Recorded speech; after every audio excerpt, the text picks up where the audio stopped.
So these are small details that are making they're making my tracks interesting. It's like all about the small things, like stereo, like a little bit of panning. Everything counts. Also, all the small details when. All the small details counts, and I really love them. Whenever I hear a track and I hear this guy was putting an effort, to make a break properly. A lot of people are saying, okay, techno shouldn't be overproduced, but I disagree. Like all the tracks need to sound interesting. There should be all these small details, about about the sound, about the production, about the arrangement. Everything counts. From known DJs, around the world asking like, I've sent you the tune and you don't release out my stuff, but you release all these unknown guys. And then I tell them, listen guys, for me it's all about the music. I don't care if the #1 DJ in the world sends me tunes. I know I could sell it, but if I don't like it, if I don't play it, I'm not gonna sign it. It's very simple. Then I'd rather sign an unknown guy, sell just a little bit, and to play the tune and give the tune the support that it deserves. I don't even know if I play techno. Actually, if you ask the techno guys, they will say I play tech house. If you ask the tech house guys, they will say I'm playing techno. So very complicated. I'm stuck in the middle. Actually, I really hate in a moment those how they say, naming the genres, because it's so limited on that. I play what I play, and I hope that people like it. That's it. Very simple. We do. What does Umek do in his time off?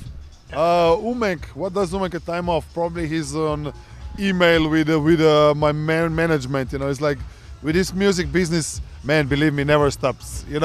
You wake up in the morning, starts, and you finish when you close the computer before we go to bed. So it's non-stop. But when I have free time, I love to do some snowboarding, or I love to go to gym. Maybe it doesn't seem so, but I do. So trying to enjoy every free moment as much as I can. And so you make lately, I use a lot of samples. With me, I have this era or parts in my career where I use only synthesizers and only sounds that I made. Never use a sampler. And this is always a period of a year or two. And then I have a period of where I just sample everything, from beginning to the start. And actually now I'm in the part of my career where I sample again. And basically I get sick of using only synthesizers, because they are on the end they're all the same. No matter, even though if I have 40 of them inside, or almost everything what's good on there, I get sick of it, and then I just need to go to use samples, because those sounds are pre-prepared, and it will definitely automatically sound differently. No matter what you do, no matter if you use the same compressors, reverbs and stuff, it's going to be a little bit different. Especially if you use loops from one guy, I don't know, drum sounds from the other guy, bass line from somewhere else. You get your own sound, but then again, it sounds different. Be so huge and everyone all over the world know who you are. There must be some creativity, inspiration, something that just happened that makes you better than the rest. What is that? You need to be patient, because I don't see myself as a big talent. When I started to make music, my tracks sounded so bad, and I was like, oh my god, if I'm ever succeeding in my life, it's gonna be a miracle.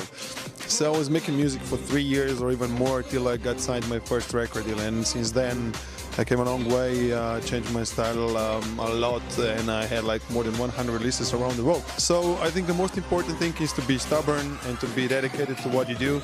Obviously I'm gonna play a little bit softer, because the guys over here are playing really chilled music, so obviously I'm not gonna be as pumpy as I used to play, but no problem, it's another challenge. I mean, it depends, sometimes it's really fast. It's made in 2 days or something, but sometimes it takes, I don't know, a lot of time, because I use now different techniques that I used to use before.